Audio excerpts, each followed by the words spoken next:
Dear student, myself Lieutenant P.L. Meena, Assistant Professor, Department of Chemistry, MSJ College Bharatpur. प्रिय छात्रों, last video में मैंने आपको कोऑर्डिनेशन कंपाउंड चैप्टर के अंतर्गत BSc part second inorganic chemistry हम पढ़ रहे थे बच्चों कोऑर्डिनेशन कंपाउंड। उसके अंतर्गत पढ़ रहे थे वर्नर थ्योरी, वर्नर का सिद्धांत। तो देखिए बच्चों, मैंने आपको बताया था कि एक संकुल यौगिक को पूर्ण रूप से उसकी व्याख्या करने के लिए एक वर्नर ने एक सिद्धांत दिया, उसको कहते हैं वर्नर थ्योरी। 1893 में दिया था। तो बच्चों, वर्नर ने बताया था कि एक संकुल यौगिक में केंद्रीय धातु दो प्रकार की संयोजकताएं दर्शाता है, एक प्राइमरी वैलेंसी और एक सेकेंडरी वैलेंसी। प्राइमरी वैलेंसी और सेकेंडरी वैलेंसी। तो हम पढ़ रहे थे प्राइमरी वैलेंसी के बारे में, तो कुछ एग्जाम्पल हमने उसके बताए थे तुम्हें, SnHCl4, PtCl4, COCl3, ZnSO4 और AgCl। तो जैसा कि बच्चों तुम यहाँ पे देख सकते हो कि SnCl4 में 10 की ऑक्सीडेशन स्टेट यहाँ पे क्या आ रही है, +4। ऐसी PtCl4 में +4, COCl3 में +3, ZnSO4 में +2, AgCl में +1। तो primary valency always show oxidation state of central metal atom. तो बच्चों, प्राथमिक संयोजकता केंद्रीय धातु परमाणु की ऑक्सीकरण अवस्था को दर्शाती है। प्राथमिक संयोजकता केंद्रीय धातु परमाणु की ऑक्सीकरण अवस्था को दर्शाती है।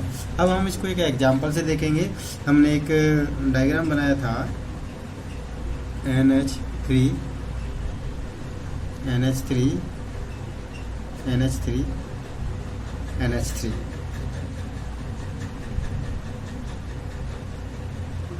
तो देखिए बच्चों, यहाँ पे केंद्रीय धातु परमाणु है कोबाल्ट। कोबाल्ट से 1 2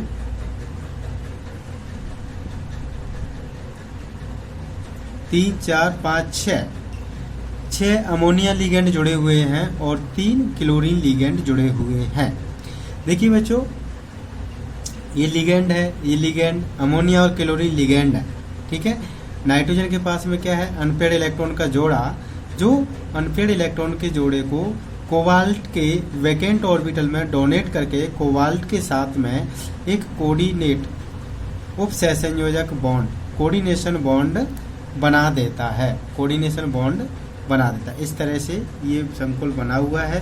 तो अब हम यहाँ पे इसको कहेंगे प्राइमरी वैलेंसी, प्राथमिक संयोजकता, जिसको कि डॉट डॉट डॉट लाइन से दर्शाया जाता है। और बच्चों, हम यहाँ पे इसको कहेंगे सेकेंडरी वैलेंसी। Secondary valency. देखिए बच्चों, प्राइमरी वैलेंसी को हम डॉट डॉट डॉट से दर्शाते हैं और सेकेंडरी वैलेंसी को हम एक डार्क लाइन के द्वारा दर्शाते हैं।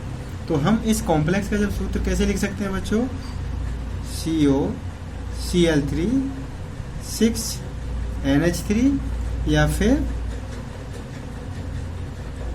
CONH3 होल 6 Cl3, ठीक है। एक कॉम्प्लेक्स के रूप में हमने यह लिख दिया। तो बच्चों, प्राथमिक संयोजकता सदैव धातु आयन की संकुल में ऑक्सीकरण अवस्था को बतलाती है। ये आपको ध्यान रखना है कि प्राइमरी वैलेंसी हमेशा संकुल में धातु की ऑक्सीकरण अवस्था को दर्शाती है, oxidation state. Primary valency always show oxidation state of central metal atom.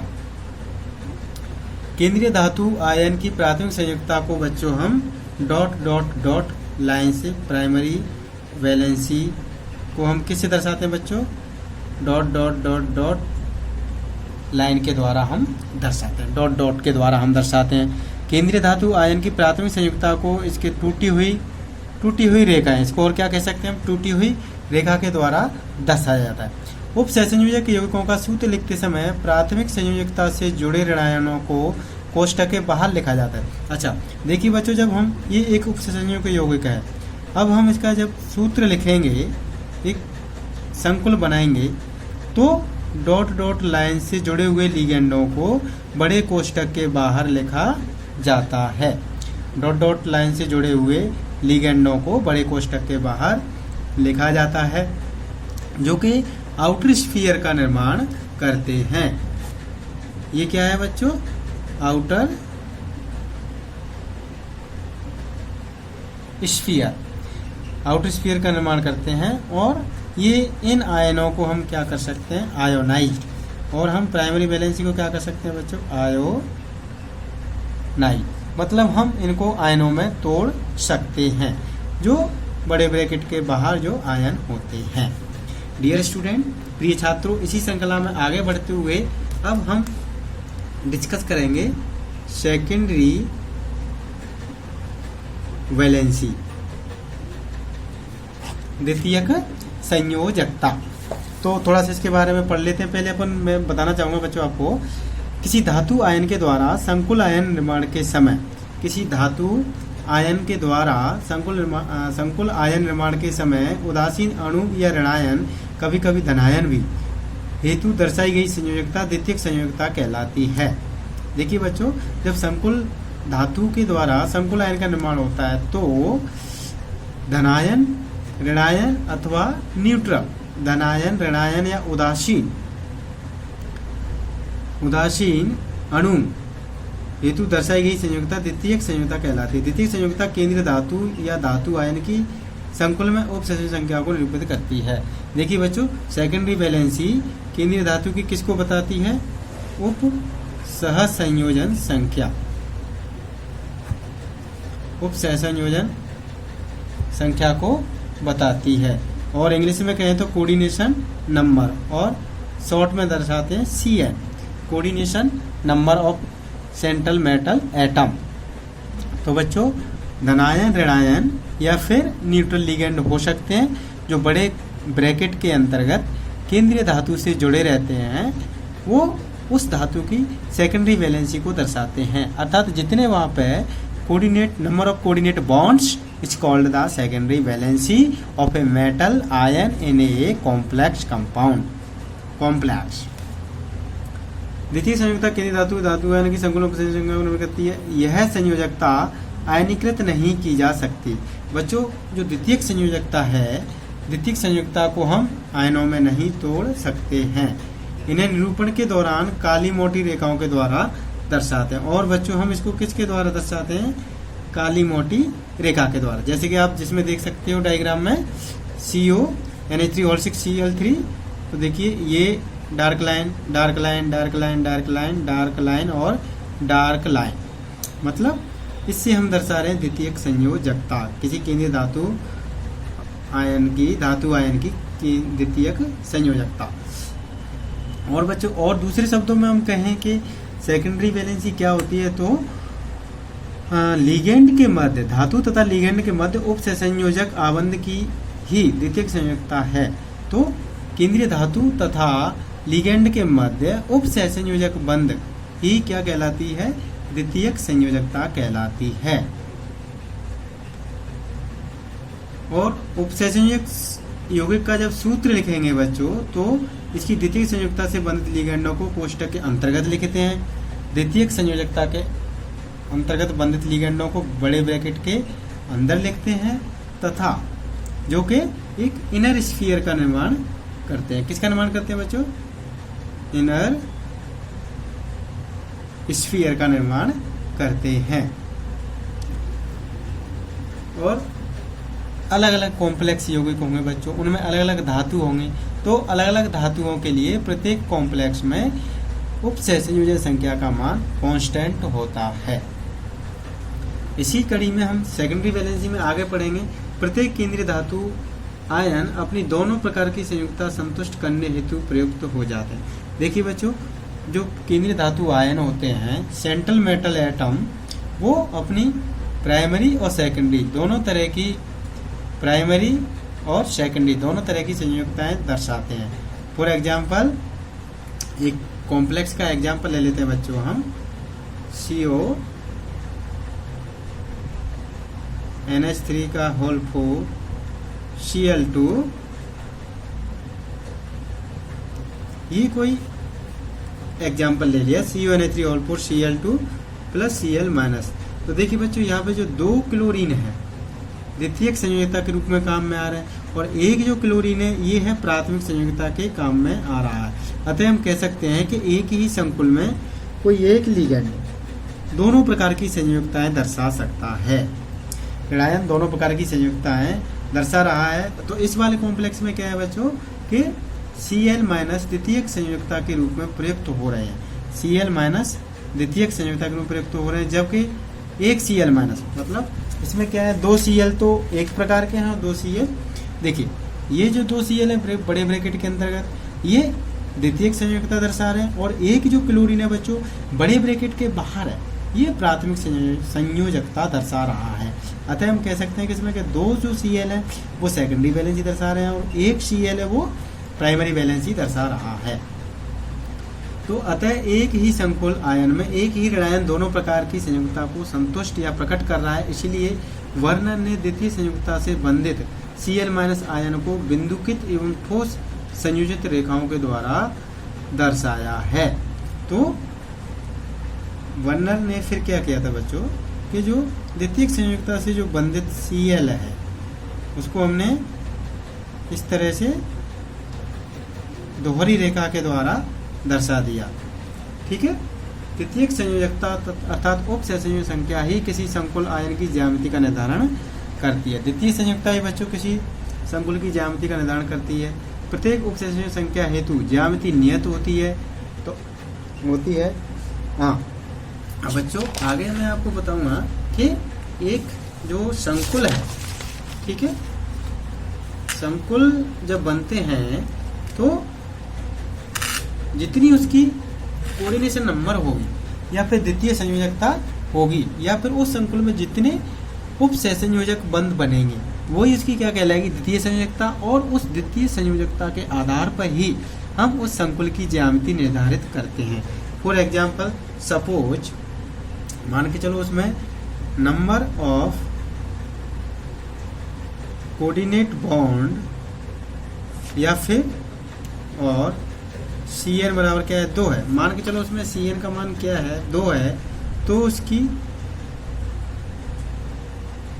उस कॉम्प्लेक्स की ज्योमेट्री क्या होगी बच्चों लीनियर। तो फिर वो जो कॉम्प्लेक्स है उसकी ज्योमेट्री कैसी हो जाएगी लीनियर। यदि किसी संकुल में कोई केंद्रीय धातु केवल 2 उप सहसंयोजक बंध बना रहा है तो उसकी ज्यामिति हो जाएगी रेखीय, और यदि नंबर 2 यदि Cn बराबर क्या है 4 है, क्या है बच्चों 4, तो उसकी ज्योमेट्री क्या हो जाएगी टेट्रा हेड्रल और स्क्वायर प्लेनर। तो फिर बच्चों उसकी ज्यामिति क्या हो जाएगी टेट्राहेड्रल और स्क्वायर प्लेनर। और यदि बच्चों यदि Cn बराबर 6 है तो फिर उसकी जो ज्योमेट्री होगी वो होगी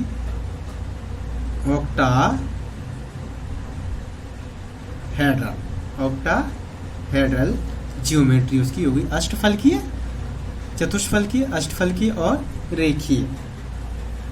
अतः द्वितीय संयोजकता के बारे में बच्चों हम कह सकते हैं कि द्वितीय संयोजकताएं कैसी होती हैं दिशात्मक होती हैं, डायरेक्शनल होती हैं, जबकि प्राथमिक संयोजकता कैसी होती हैं नॉन डायरेक्शनल होती है। संकुल की ज्यामिति निर्धारण में इनका योगदान नहीं होता है। संकुल आयन निरूपण के समय केंद्रीय धातु आयन में द्वितीयक संयोजकता को बड़े कोष्ठक में लिखते हैं। देखिए बच्चों जब हम एक संकुल यौगिक का सूत्र लिखेंगे तो जो द्वितीयक संयोजकता है उसको हम बड़े ब्रैकेट के अंतर्गत लिखते हैं, और जो प्राइमरी वैलेंसी है देखिए मान के चलो हम अभी एक उदाहरण लेके बताएंगे। फॉर एग्जाम्पल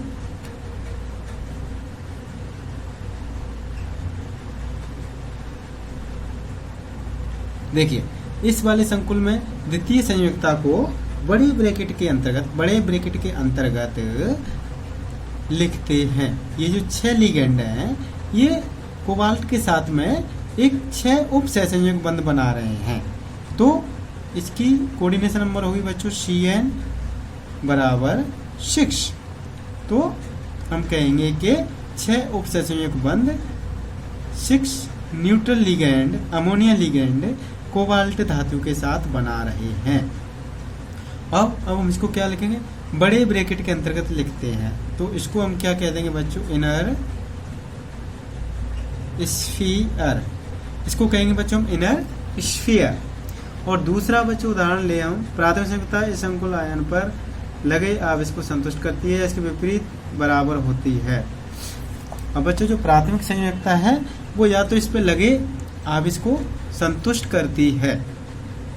फॉर एग्जाम्पल, अतः उपरोक्त संकुल को हम कैसे लिखेंगे, CO NH3 होल 6 और Cl3। तो देखिए यहाँ पे +3 आवेश था, तो हमने क्या किया बच्चों, -3 आवेश हमने यहाँ पे ऐड कर दिया। तो इसको तो हम क्या कह देंगे, प्राइमरी वैलेंसी, और इसको हम क्या कहेंगे, secondary valency.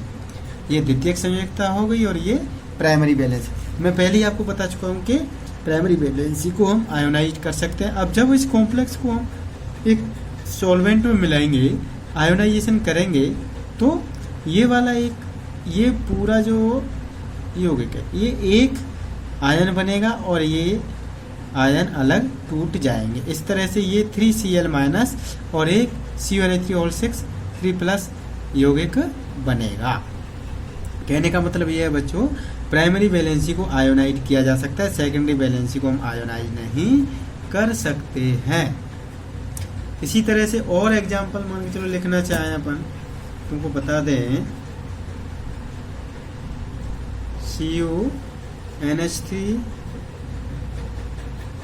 Whole 4 SO4, CuNH3 whole 4 SO4। देखिए टेट्राएमीन क्यूप्रेट सेकेंड सल्फेट, या फिर ये तो चलो आगे की बात है IUPAC ने, लेकिन हम इसमें देखेंगे, देखो बच्चों बड़ा ब्रैकेट ये है, इसके अंतर्गत जो भी होगा उसको हम कहेंगे इनर स्फीयर, और इसके बाहर जो होगा उसको कहेंगे हम आउटर स्फीयर।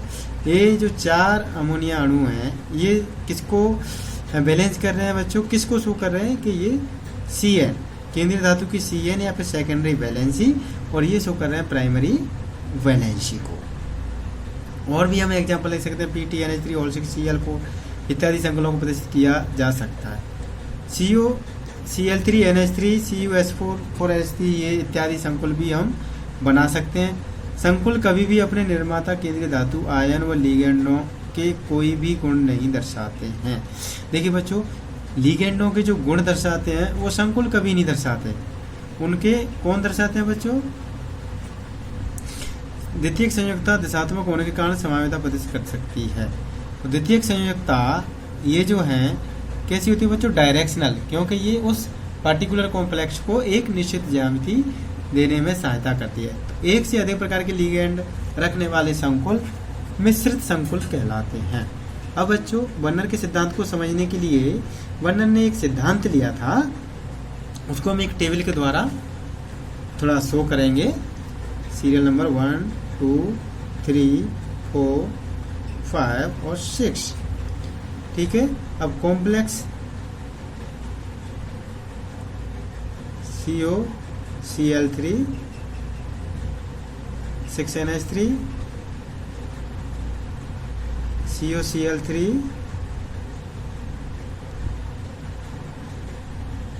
5NH3H2O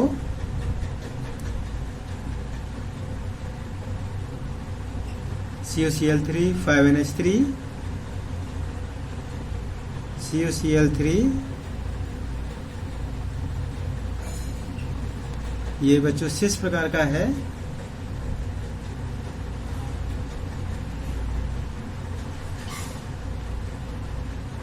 ये ट्रांस है, और इस तरह से उन्होंने कोबाल्ट क्लोराइड और अमोनिया लिगेंड को मिला करके इसके 6 प्रकार के संकुल यौगिक बनाए। तो अब हम इनको और टेबल को आगे बढ़ाएंगे। तो अवक्षेपित Cl- आयनों की संख्या, एक हम क्या करेंगे, एक एक्सपेरिमेंट करेंगे। अब अवक्षेपित Cl माइनस आयनों की संख्या। फिर आगे है उपस्थित आयनों की संख्या, उपस्थित आयनों की संख्या। और नेक्स्ट है मोलर चालकता,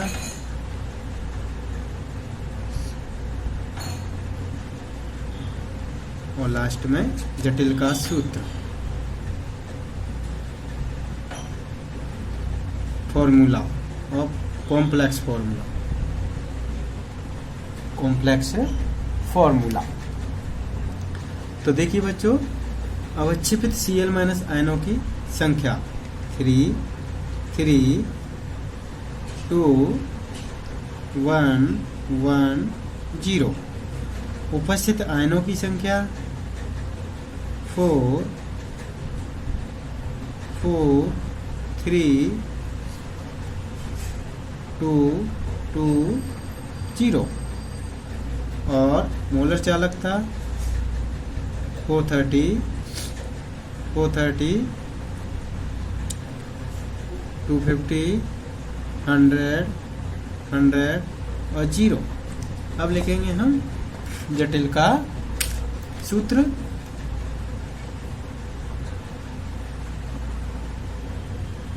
CO NH3 whole 6 Cl3 CO H2O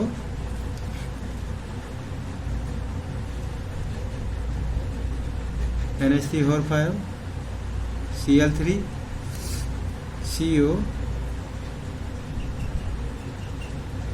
Cl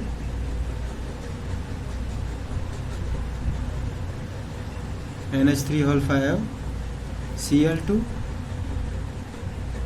cis COCl2 NH3 whole 4 Cl trans COCl2